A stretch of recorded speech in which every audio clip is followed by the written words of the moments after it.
Hey everybody, welcome into the back room. I'm Andy Ostroy. We have meme researcher and guy who does all kinds of cool stuff, Aidan Walker, in the back room with us today. We'll chat with him in just a second, but first, thanks for tuning in. We appreciate you listening, and we'd love to hear your comments. So email us at backroomandy@gmail.com and or post on our social media, and we'll read some feedback next time. And if you like the podcast, please rate and review and follow or subscribe, and you'll be notified every time we post a new episode. So, Aidan Walker is a writer, creator, and internet culture researcher. He has covered memes and tech for the BBC, The Daily Beast, and other outlets. He posts on TikTok, YouTube, and Instagram as @Aidan, etc., and writes the Substack newsletter, How to Do Things with Memes. Aidan, welcome into the back room. Happy to be here, Andy. Thanks for having me. Yeah, so I want to start off with the basics. Correct me if I'm wrong, you're 26? Do I have that right? 26. Okay. Yeah. Let's go back in time. Tell me about your family, your parents, where you grew up, that kind of stuff. Yeah, so I grew up in Arlington, Virginia, which is the missing part of the square that used to be Washington, D.C. Virginia took back a little piece of it at some point. And so I grew up there. I'm sure Trump will be taking that back soon. Yeah, he'll be reclaiming it. Yeah. You know, it's more room for extra ballrooms, or a triumphal arch is the latest thing. Right. That's where the Trump arch might be. Yeah, Arc de Trump. Over in Virginia. Yeah. But so my parents were diplomats, so I lived some of my childhood in Yemen and Syria, and then the rest of it in the DC area. And I went to college, Portland, Oregon, to read college, studied English, really fascinated by literature and poetry and history. And I thought, I'd love to pursue a career looking at this stuff. But then one day I was looking at my phone and I was looking at some memes on Instagram, and I was sort of like, kind of the same thing that I'm studying in class, it's a folk art tradition, but there's this same thing going on where there's certain forms and people are pressing against them, and there's talking about sort of the deep issues that matter to people, the things that people are confused about, things people are trying to figure out. And so from there, I got really into digital culture. And then after college, I worked for a little bit at a media archaeology lab on really early 90s. Yeah, you're going too fast. You left out Colombia. Yeah. You left out your amazing thesis on the distracted boyfriend meme. I want to ask you about that for a second. But let's go back just a little bit. What kind of kid were you when you were 8 or 9? Were you sitting there with your gadgets, or were you out playing football? What were you doing? I wasn't a gadget kid. Wasn't really a football kid either. I was always more of a English class kid, history kid. Virginia, there's a lot of Civil War battlefields, so my parents had to take my brother and I to all those. We sort of loved that stuff. And I wasn't unpopular in school, but I definitely liked to sort of make up my made up worlds. And I was the kind of kid that was writing a little novel or something, when I was 10, and it was a little fantasy story. I somehow see you 8 years old sitting in the back of a Starbucks with a French beret reading Kerouac. Am I close? It wasn't quite that deep, though. I was unbearable in some of those ways, for sure. I got into Sherlock Holmes when I was 9 or 10, and I just loved it. So I had a big book of Sherlock Holmes stories from the library that I'd read. And so tell me about Colombia and the thesis, the distracted boyfriend. I'm sure everyone knows what that is at this point. It's the guy walking down the street with the girl, and the guy turns around, looks at another girl, and there's 8 billion different memes created from that. Yeah, so I was working at Know Your Meme kind of out of college. And it occurred to me that, this is the only historical archive that's there for the memes and stuff. So I was kind of I want to study, how you run an archive, how you really deal with those kinds of documents, how you, contextualize them. And so I did this program at Columbia, and it involved writing a thesis. And I was I'd never seen anyone do a deep dive, monograph or whatever, on a single meme, the way people do it, on a single poet or on a single movie or something. Mm-hmm. And so I was thinking of the meme to select, and I was okay, distracted boyfriend. It's a pretty well-known one. And it also it's so clearly about something in society, because it's a picture of a guy ogling a girl, and then his girlfriend is don't do that. So it just seemed like something I could really justify and describe. And then I sort of wrote this thesis and drilled really deep into it. and did some of the stuff like we always used to do in Know Your Meme, which is like finding where it originated and like tracing it. And I just love the internet. I love looking through those old forums and those old social media posts, but then also just tried to do some, like literary analysis of it and be like, what does it mean? What How does does it it work? what does it mean? Good question. Men are pigs? That's what I take away from it. Men are pigs. Yeah. Yeah, it means men are pigs. But what's interesting is that I sort of felt like there were two types of that meme. There were ones where it was like you as the viewer were kind of like empathizing with the man. And then there were ones where you're like empathizing with the girlfriend, right? So like in that first category, like the first meme of it that ever went viral, the dude is labeled as the youth. The girlfriend is labeled as capitalism. And then the attractive woman that he's staring at is labeled as socialism. And so that sort of came from like a lefty meme account. So then kind of the implication there is like, we are the youth, we are with the man. But then you'd see tons like around the time, Hurricane Harvey, I think in Texas was around the time this meme went viral in August 2017. And so I found a few that, had Trump's face photoshopped in over the guy's face. And then the girlfriend is like normal Americans wanting help from a disaster. And the woman in red walking by that he's distracted by is like, bullshit on Twitter. And so there's somewhere it's like you're supposed to empathize with the girlfriend and some with the boyfriend. And that to me is sort of like the meaning is that it's always like slippery, and depending on how people want to use it, it could mean either of those. And is there But some then dude gross. named Daryl in Austin who's responsible for it? Like, can you trace back to who actually created this thing? Well, okay, so the one behind the viral one, and this is what's interesting about it to me, like August 2017, it's some account that's like at NM161 that seems to be like German language.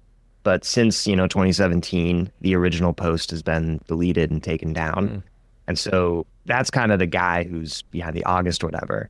But the first use of that meme format is from January of that same year. And it's in a Turkish language prog rock Facebook group of like Turkish guys who are like fans of Phil Collins. And the first ever distracted boyfriend. That sounds like, you remember the Yeah. the Bill Hader, Stefan, like it's got everything. It's got Turkish guys into Phil Exactly, yeah. No, and it's like, that was my favorite part of Know Your Meme. And my favorite part about, I guess, like studying memes now is that you just stumble into these sides of the internet where it's like, here are 40,000 Turkish dudes who love Phil Collins. You're just like, welcome to the world. All right. There's all these little niches. I'm gonna take a wild guess to say they haven't gotten laid in a long time. That's just my guess. But so let's talk about the elephant in the room. Your recent Bill Maher appearance, just for a couple of minutes. A lot of people, myself included, became aware of you from that appearance. There was a moment from it that went viral. You were the opening guest interview. And at one point, Bill Maher, a bit oddly, in my opinion, asked you about the quote unquote ill effect on kids in school of trans visibility and discussion of trans in schools. And you said something like, I'm not an educator and neither are you. You're a talk show host or something. And his immediate reaction was, well, fuck you. And then he laughed. What went through your mind when you were watching his reaction and hearing his reaction? I mean, it looked to me like a guy who's not speechless quite often and is pretty arrogant, that he was at a loss for words because you nailed him. What do you think? Well, yeah, I don't know. I've thought about it a lot since, because it was like my first time on TV too. And going into it, I'd sort of had conversations like with the producers or whatever. They hadn't like promised me this, but I'd sort of been like, okay, Bill Maher, like he's always talking about either Trump or trans people. And I'd kind of been like, I don't want to end up being, the lefty or whatever who's like standing up for trans people or whatever while he's saying whatever. And they'd been like, oh, he doesn't seem that interested in that angle of it. And then lo and behold, in the middle of the interview, totally normal up till then, he starts asking about the trans thing. And so I'd sort of been like, the way I felt I needed to do that was just to kind of shut it down, because I just don't think that's a productive conversation.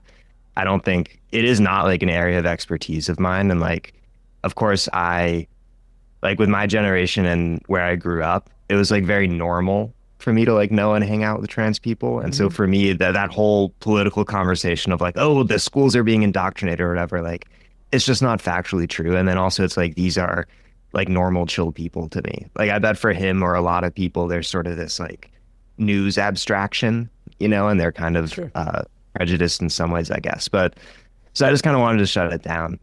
And I tried to do that. And I think he ultimately let me win that exchange. Because one thing I sort of felt looking at him, and it's a very like close one-on-one, like I'm making eye contact with him, was that he was extremely watchful of me and the audience. And he's of course been doing that for 30 years. But it really was like the feeling of like I did theater in high school, and like when you have a stage partner and you sort of like know that person is watching you and they might be saying something, but ultimately like if your two characters are arguing in a scene, but like the ultimate goal is to like you're working together to make something.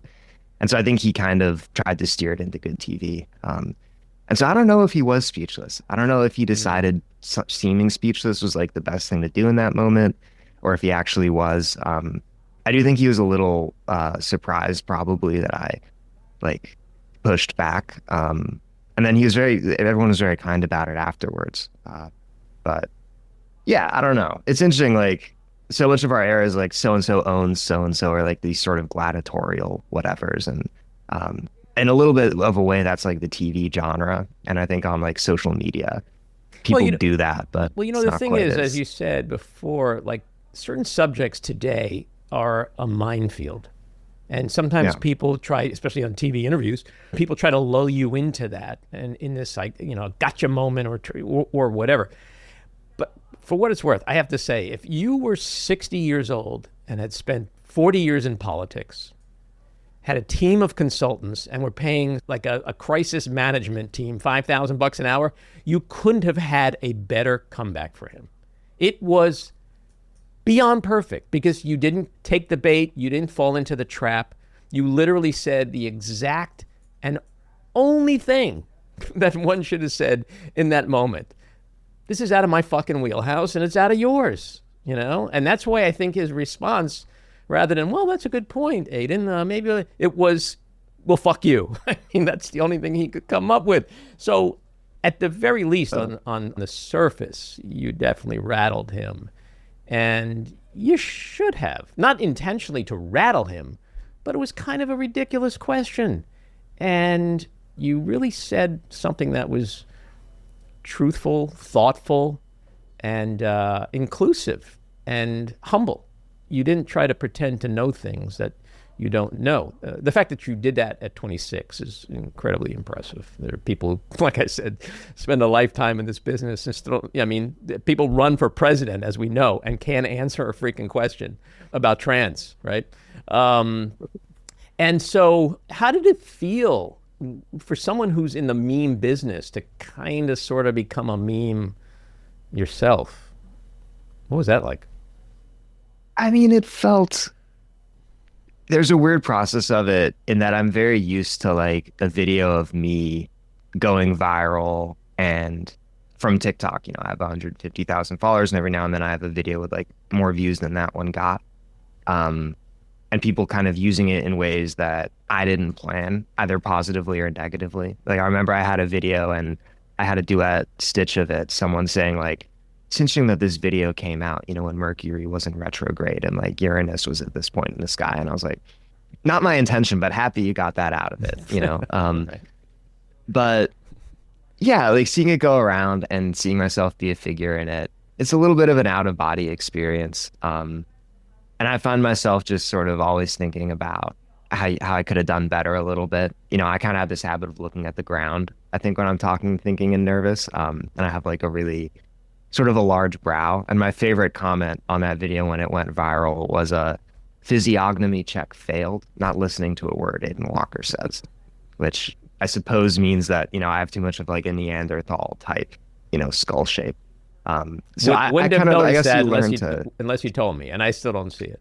Yeah, but I find it entertaining to see all the ways people respond. Well, people just say the dumbest shit online now. It's crazy. Like they just have to be critical, and sometimes they're sharp and edgy and witty in their criticisms, but other times it's just stupid. He gave you the perfect compliment too, in a way. He said, I have people on this show a lot older than you, and you really held yourself. And so I think he was generous and gracious in that regard. He knew that he had been bested, and he took it in good spirit. He was a good sport. But do you think, because when I watched it, I was like, here's this 26-year-old kid. And I've got a almost 22-year-old daughter. I've got other children in their 30s. So to me, everybody's a kid. But here's this 26-year-old kid. Here's Bill Maher, who's a master at this. But it kind of presented this clear generational divide, like this language barrier. Like, he so perfectly symbolized for me what us older people are clueless about on a lot of these issues. And that was fascinating to me. Do you see it that way? Did you see like, wow, this is it. These are the cultural distinctions right here. I did see it that way. And that was what made it really interesting and also really hard. And that's part of what I respect about him, finding me and inviting me on and having the conversation. And I think he wanted me to succeed, which I really thank him for. But yeah, it always surprises me sort of what the gaps are. And I have to say, like, my impression, like, seeing the set, seeing the audience, like, first time ever on TV or whatever, is it just felt like very strange and foreign to me as well. And the other thing that really struck me was like, I mean, they like fly you out and you stay in a hotel and there's like a incidental for like your meals or whatever. But then you also see the number of people getting paid and salaried to be there. And it's crazy how much money there is in TV compared to like social media. I can get a 1 million view video, which probably, I don't know how many people see an episode of Real Time, but like, and maybe in the podcast world, you feel this too, right? That you'll reach a lot of people and then TikTok will give me like $300 for a 1 million view video, which like I'm happy with. Right. I have other ways. I do other gigs and most creators do as well. But you sort of see how like entrenched and like how much of a world it really is. But like for a creator, you're so siloed, and Right. sometimes you DM someone and meet them and there's whatever. So that really struck me. And then just, that generational divide of like, he was very curious, but it's almost hard to answer the questions because they sort of come from outside the frame I'm usually working in. So like some of the memes he asked me about, when he asked me about specific memes, like he asked me about like the bean emoji, which as far as I know isn't really a meme, but in the show Adolescence, it is a meme like within the show that the kids use. And so when I was asked to explain that, or like the 100 emoji, it was sort of hard because I was almost like wanting to be like, well, there's memes like this, but these are fictional. Right. Like there's a sort of that many people are still engaging with like the media presentation of the topic rather than the topic itself. And like, I guess if I have the opportunity and like the privilege of being someone who can come and like have these good conversations and expose people to it, then like I'm really happy to do it and thankful for the chance. But it is weird to sort of realize that when I'm talking to my audience on TikTok, who most of them are like 15 to 40, I don't have to do that first layer of like, this is this, they just kind of are on the wavelength. And it's really interesting and challenging. And I hope I get it right, that like process of translation. I was kind of garbled those thoughts. It conjures up the memories of when Congress had its hearings a while back on TikTok and Meta, and like you listen to these geezers, like these people like Chuck Grassley, and he's like, TikTok, what is TikTok? Like, it's comical. It really can be comical. And so it's not surprising that he kind of conflated certain things. But you said on that show that you're old enough to run for Congress, but you won't. Interestingly, you opened yourself up to a whole audience of boomers and Gen Xers and whatever, and people know about you. So for what it's worth, I think if you ever do want to run for Congress, you have a lot of people who, like me, who are way older than you, who know who you are impressed with you, and you probably would have a good run at it.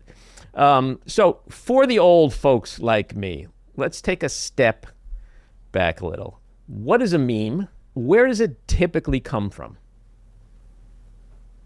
Right. So a meme to me it's an online trend, and typically you have two pieces to it. the first piece is shared by everybody and widely, spread, reposted. The second piece is individually generated. And kind of every person can take this thing, this image that everybody shares, and put their own little piece on it. So like with Distracted Boyfriend, the collectively shared part is that picture. And then the individual part is the text that people put on. So let's just even go back for the know nothings like me. Let's say I'm on TikTok. I see the Distracted Boyfriend meme. It's got some text up there. So through the app, you can get rid of that text and just add your own? Sometimes through the app, like it depends on the platform. So like Snapchat lets you do a lot of that stuff. TikTok has a few like video editing features, but often it's an outside software. So like at the beginning in like 2000s, 2010s would be like MS Paint, Photoshop, Now with TikTok, they have a whole like editing app attached called CapCut that lets you, lets a 13-year-old do crazy editing. I already need a drink.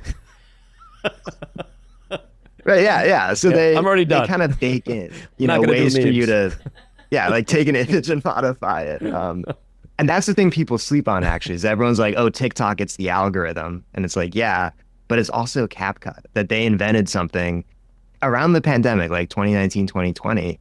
They let every 13-year-old, have like a video editing software that's like about as good as like Premiere or something, but it's on your phone, it's free. Of course, it's collecting tons of data on you. But it just kind of allowed people to pretty seamlessly go off and create these things. They'd see, like you're saying, they'd see a meme on TikTok. Right. And then you could just go open up the same thing in CapCut. But in all seriousness, it seems like there's some degree of experience one needs or aptitude or just an enjoyment of the process. Like, it doesn't sound like the average 60-year-old is going to want to sit down and create memes because it's not as user-friendly, perhaps, as someone putting up their spaghetti dinner on Facebook or, posting a photo of their dog on Instagram. It requires some, which you might think is really simple, but it's kind of not, right? So it's not yet it hasn't reached critical mass yet in terms of its impact as a real communications tool, because it still seems limited to younger people or those who are more technologically oriented. Yeah, it still seems limited. There is like that technical side of it, like, how do you get the file here, there, edit it, so on and so forth. And like, one of the things that I was saying, like CapCut, the innovation is it made it a lot easier than it was before TikTok to edit short videos. But the other side of it is like knowing like the tradition and the lore and stuff, like knowing what's funny, knowing kind of like how the history is developed and how you could like take something that was popular in 2022 and post it today and people will laugh at it because they remember, or kind of just keeping abreast of these different viral conversations that are popping off. So I do think it is like pretty complicated, and maybe one of the reasons why it feels easy to young people is like, there's all these reports like people are on TikTok like 5 hours a day, like they're getting in the reps, like you do anything 5 hours a day, you're going to get pretty fluent in it. And so I think it does take some amount of like immersion and exposure, but I do think it's like such a diverse, field, because literally everybody's on the internet, right? That there's always going to be, like meme communities that work for all types of different people. And so yeah, I do. If you wanted to get into it, I think. Well, I do political TikTok videos, short little videos, but it's really just very static. Me talking, I add some music and a header. But when I look through other videos, I see things happening, and I'm like constantly saying to myself, like, how do they do that? How are they doing that? And it's like, whatever, So I don't have the time or the patience to like, I certainly don't have 5 hours a day to play on TikTok, but like, it's just not something at this stage in my life I'm going to do. But I would imagine it's a hell of a lot of fun to do it. It is, yeah. And I never thought I'd like get into video editing, but I honestly kind of learned on CapCut for like my own content. And then, you just like download these effects and stuff and you just put them over into the time bar, and it's really fun to experiment. And I think it's really the slept upon story. I think as social media influencers, like we think they're talented because they're good dancers or they're pretty or they have such relatable personalities, but it's editing. A lot of the time it's editing. Yeah. It's editing. And they do a new kind of like Emma Chamberlain best editor of the 21st century. Yeah, no, I totally get that. I mean, I look at these things from the perspective of editing, and it really is very impressive. Yeah, it's hard for me because I like, it's like it takes multiple skills. Like you have to present it, I have to research what I'm talking about, I have to edit it. And to me, like editing is like the one that's most foreign to me and the one that I'm sort of weakest on. Interesting. And so I always like want to do more creative stuff with it. And I see other creators who are like really using editing to like highlight a point they're making. And I mean, my field is like I'm just sort of like talking about stuff too, not doing anything too like sophisticated. So let's talk about that. Walk us through what a meme researcher does. Yeah, so I had Know Your Meme. It used to be, and I don't work there anymore, but like you'd sort of figure out where a meme originated. So a lot of like internet sleuthing, going through broken links, pages, whatever. And then kind of figuring out, okay, so what was kind of the first viral post after this meme existed? Did a celebrity repost it and make it bigger? What's kind of the narrative there? And tracing that. And then on my own TikTok, I'll film videos where, some meme starts to go viral, and I do that research process. So I find like where it came from, sort of the story of how more and more people started to see it, where it got seen. Distracted Boyfriend was in that Turkish, prog rock Phil Collins community, like all these different routes that it takes through the internet. And then I sort of describe that. And then, I mean, my master's from Columbia is in history and literature. So I guess like learned some like theoretical approaches to like look at art and be like, what does it mean about society? And then I just kind of like take those and put them on sort of the meme story that I've made. So like, I think the reason Bill Maher had me on his show is that I made one of those videos about the memes on the bullet casing that Tyler Robinson used on Charlie Kirk. And sort of was like, okay, this comes from the furry subculture, and kind of went, through that kind of history and process. So it's really fun, but in a way I almost see like what I'm doing as like, I have friends who, kept on school and they're like studying, newspapers in the 1800s and like how, tabloid stories became popular. Then I'm like, I'm just doing the same thing, but with memes. Well, it's interesting because it's how young people are communicating today. You look at the past and we think about civil rights protests and Vietnam War and other things that young people were very much involved in, traditional protesting and signs and whatever, but this is a very powerful medium. And I think a lot of older people don't really understand that this is how young people communicate. And it is a very effective medium in business, in politics. I mean, Donald Trump got on TikTok and, the rest is kind of history, as we say.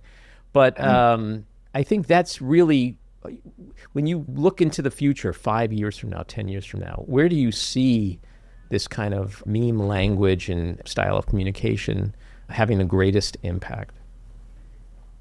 That's a great question. I think why it works so well for people is that it's so interactive. So it's hard to like say what a meme means because everybody gets to use it. There's this piece that we all share, and then there's this little piece that you put on, the image that everyone uses, the text that I want to put on.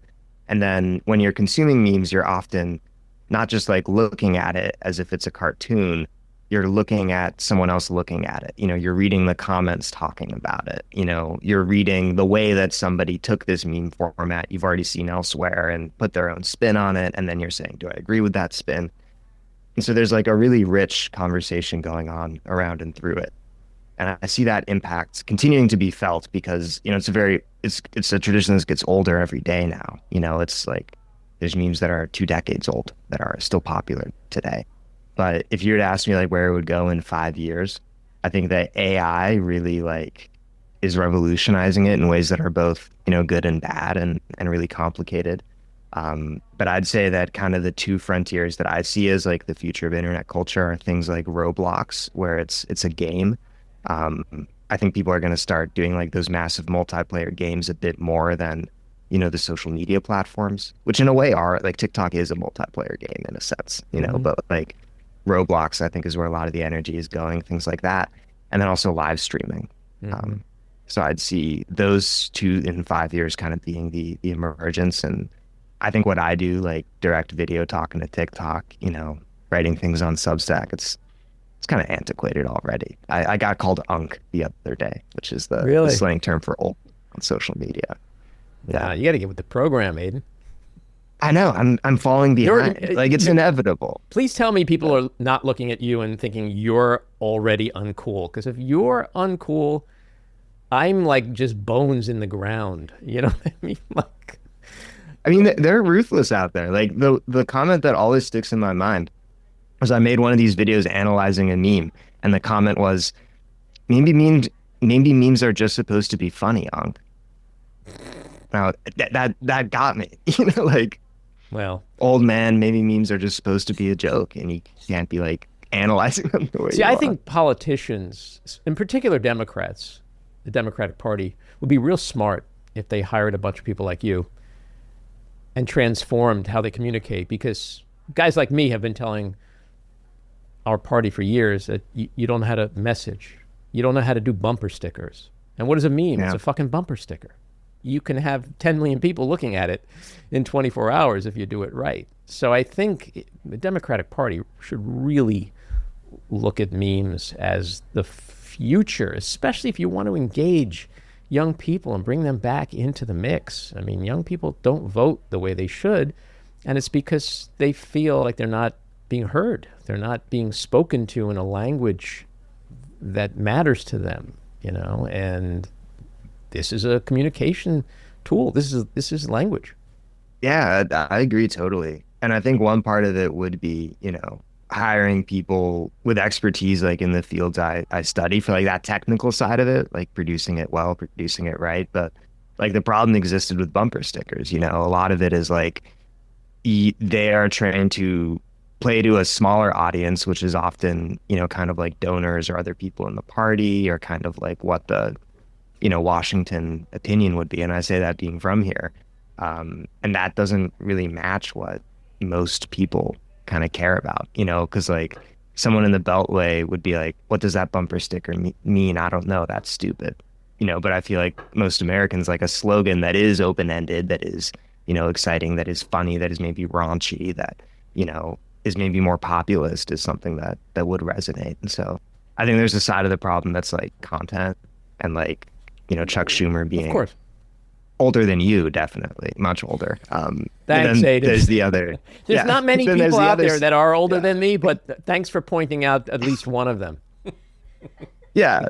Some of it is that they're just old, but the other side of it is that I think older they're than me. Yeah. not in touch. He's got a few years on me.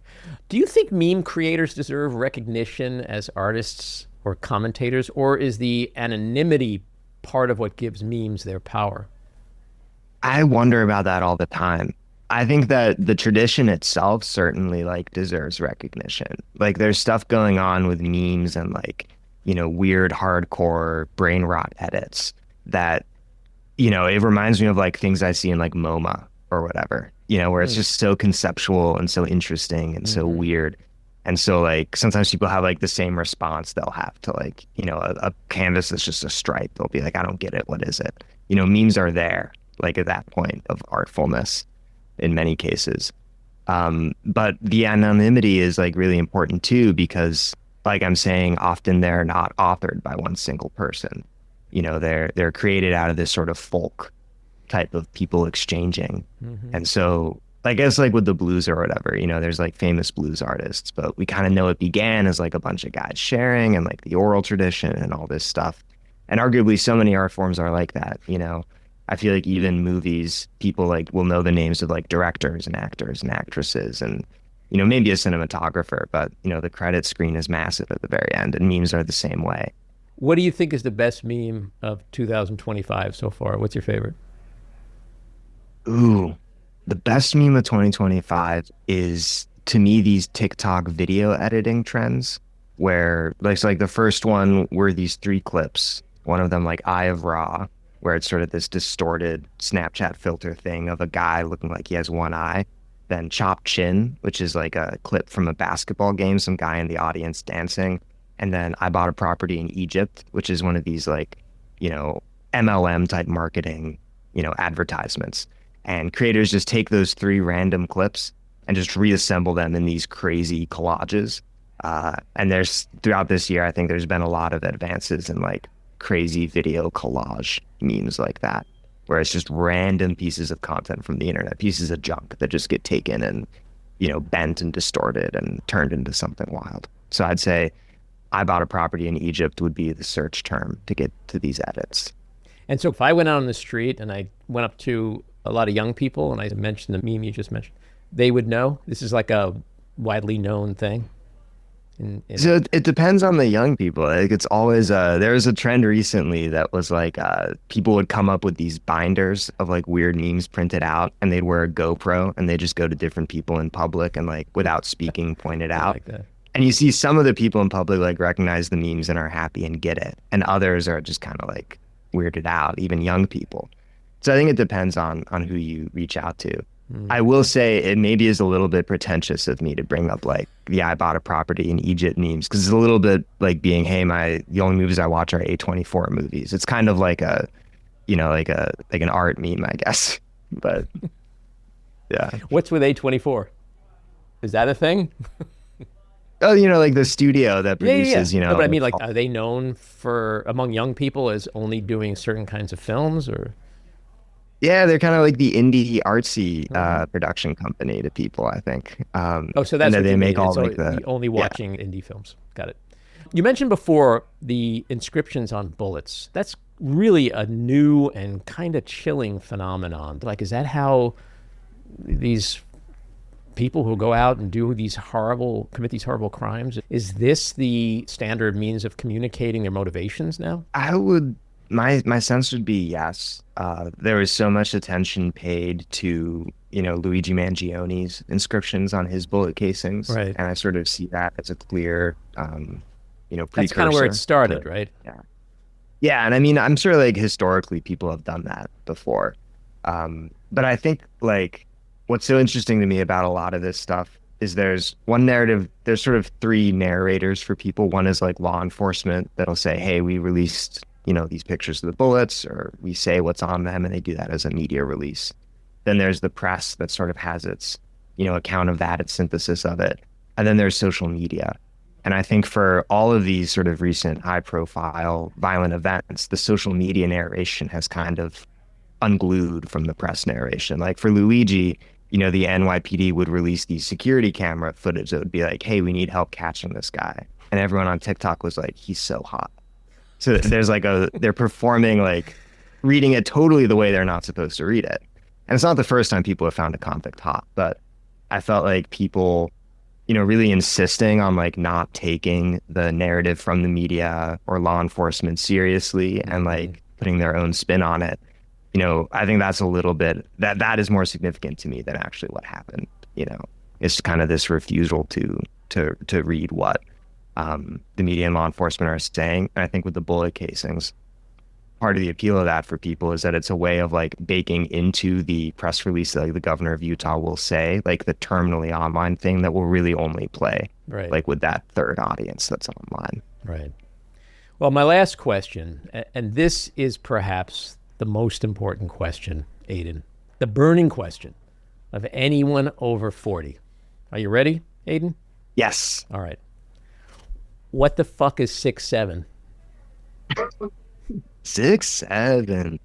It's empty. That's kind of the point of it. Like, this is what I mean by, in a way, it's like one of those crazy works of art you see at the museum, and you're like, it's a shoe. What does it mean? Or like, oh, it's just a blank canvas that someone ripped. My 5-year-old could make that. In the case of 6'7", like 5-year-olds literally did make it in a way. And that it's just, there's like a rap song and then using the word 6'7", and that got popular with some NBA player who was 6'7", and it kind of just became a phrase there. And then kids gaming at places like Roblox and other platforms just started saying it. But I think a lot of the people who say it have like no sense of that whole, derivation, that it's, originally kind of a NBA culture, gaming culture thing. And then like the 6'7" voice is this creator Hoopify on TikTok, who's probably my age or a little bit older. He's also behind the Baby Gronk rizzed up, Livy Dunn rizzed up Baby Gronk meme if you encountered that one. You might as well be speaking Turkish. We could be playing Phil Collins right now, and you're a Turkish guy. Like, what the fuck are you talking about? He's just a dude. He does like a funny voice. I literally now feel like I'm 120. That wasn't my intention. I was trying. That's all right. I'm a secure man. I'm secure in my senior citizenship. Wow. It's an honored position. But the point is 6'7" means nothing. And so the fact that it's gotten this popular while meaning nothing is kind of the joke. Yeah. Well, I was going to ask you, is part of the appeal is that it makes people like me crazy, walking around going, what the fuck is this? What is it? And parents are like, is your kid doing it? Yeah, my kid's like, what does it mean? Like, is that part of the get? Like to just drive older people crazy? I think that's half the get. Yeah, to drive older people or anyone who doesn't know it crazy. But then once you do know it, then you're able to go like 6'7", and you're like in on it, and you get to make other people crazy like that. See, if I did it, my daughter would be like, Dad, shut up. Okay, just don't do that in public, please. Quite possibly, yeah. But parents say that to their kids as well, and they keep doing it in That's public. True. Aidan, this has been a lot of fun. You're a very impressive young man with a bright future ahead of yourself. I hope you'll come back and talk with us again. I'd love to. Thanks so much for having me, and I hope you have a good rest of your day. You too. Take care. This episode was produced and edited by me, Andy Ostroy. It was co-produced by Matty Rosenberg and Jen Hammoud for Radio Free Rhiniecliff, with additional editing by Matty Rosenberg, music by Andrew Hollander, and graphic design by Cricket Lengyel. And with a special thanks to our sponsor, The Epicurean. Again, thanks for listening. Please rate and review wherever you get your podcasts, and subscribe to the Backroom with Andy Ostroy YouTube channel, where you can watch full videos of our interviews. See you next time.